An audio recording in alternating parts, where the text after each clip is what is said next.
हाँ जी साहब, welcome to my car helpline. कैसे आप लोग? देखिए, आज का जो सेशन है that's related to auto sector news, updates, नए लॉन्चेस प्लस कुछ क्रिटिकल इन्फॉर्मेशन जो आपको जानना बहुत ज़रूरी है। देखिए, फर्स्ट अपडेट है अबाउट द डीजल कार्स, जहाँ पे डीजल कार्स ओनर्स को, डीजल कार्स को विलन के रूप में देखा जा रहा है। गवर्नमेंट की ही कमेटी वो रिकमेंड कर रही है कि 2027 से डीजल कार्स पर प्रतिबंध लगा दें। अपने अपने तर्क होते हैं पॉल्यूशन के स्तर को, डीजल कार्स को ही सबसे बड़ा ब्लेम घोषित किया जा रहा है कि उन्हीं के कारण भारतीय हवा खराब हो रही है। खैर, जो भी रीज़न है, और ऐसा कहा जा रहा है कि भविष्य में ईवी कार्स, हाइब्रिड कार्स और पेट्रोल कार्स ही बिकेंगी। वहीं पे कार मैन्युफैक्चर कर रहा है इसके विपरीत। What they are doing is that they are stopping the sale of petrol models and now only selling the diesel cars from their brand. मैं बात कर रहा हूँ जीप इंडिया के बारे में, जिस टेलांटिस ओन कंपस के पेट्रोल इंजन को अब डिसकंटिन्यू कर दिया है। शॉकिंग है, बहुत शॉकिंग है।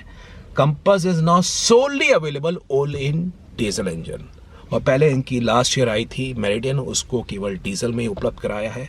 तो जीप इंडिया के प्रोडक्ट पोर्टफोलियो में कंपस और मेरिडियन और रैंगलर, बाकी और भी गाड़ियाँ वो अलग हैं, लेकिन कंपस और Meridian for the mass affluent market अब वो केवल आपको डीजल में अवेलेबल होगी।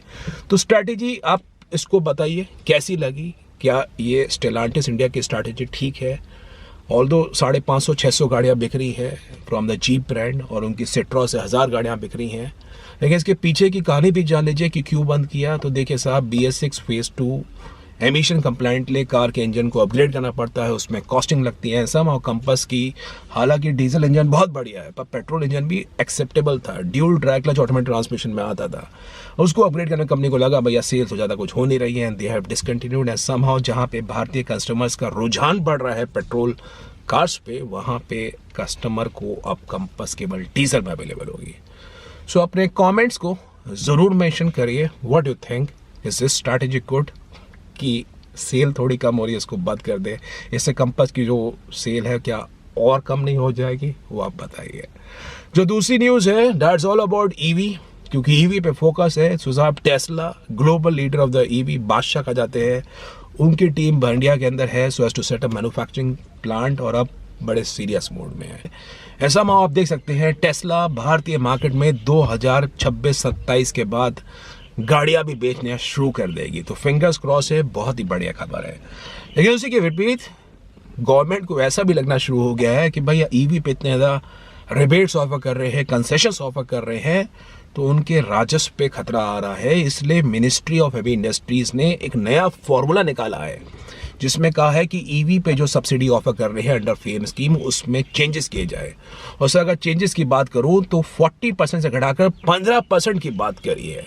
उसमें जो सब्सिडी पर किलोवाट बैटरी के हिसाब से होता है, उसमें भी कमी की आगे विचार कर रहे हैं।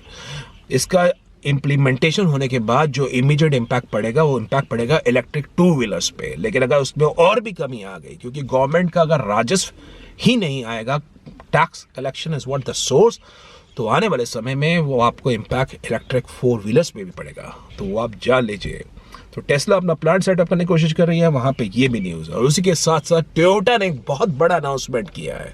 टोयोटा, आपको पता ही होगा, world largest passenger car maker, selling almost 1 crore cars plus cars, 10 million plus cars in the entire world.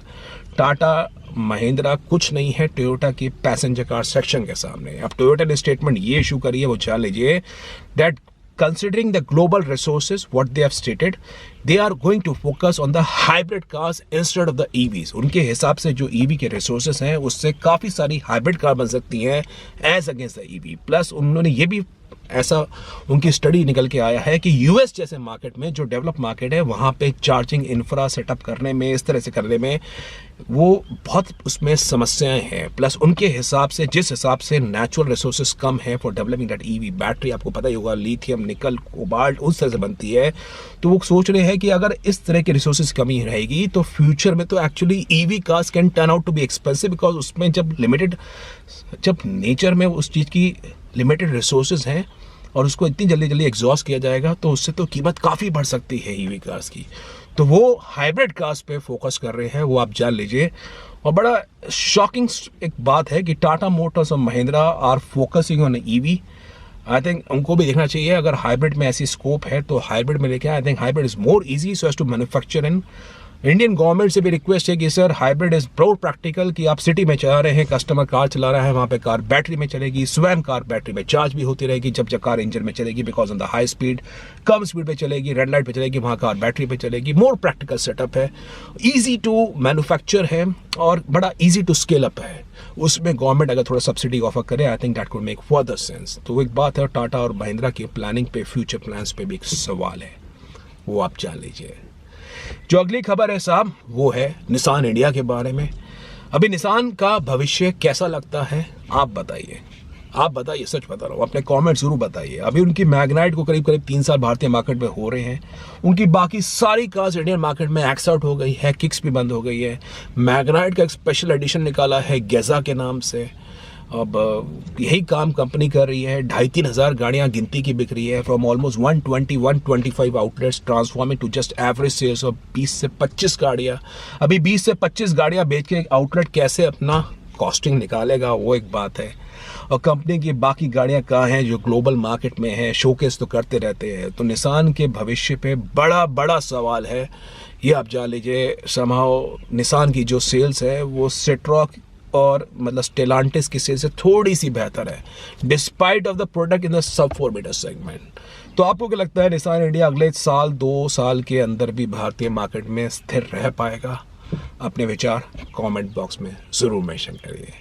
And next news is all about the changing trend, जिसमें अब कस्टमर्स के साथ साथ कार मैन्युफैक्चरर्स ने भी अपना पूरा फोकस एसयूवीज पे कर दिया है। हर कार कंपनी एसयूवी पे फोकस कर रही है। मारुति की बात करिए, मारुति भी हाल फिलहाल में फ्रॉन्क्स लेके आई है, अभी जिम्नी लेके आ रही है। हुंडई की बात करिए, हुंडई इंडिया क्रेटा का अपडेट लेके आएगी अगले साल, अभी एक्स्टर को लेके आ रही है। होंडा की बात करिए, होंडा एलिवेट को लेके आ रही है। टाटा मोटर्स की बात करिए, टाटा मोटर नेक्सॉन के फेसलिफ्ट को लेके आ रही है।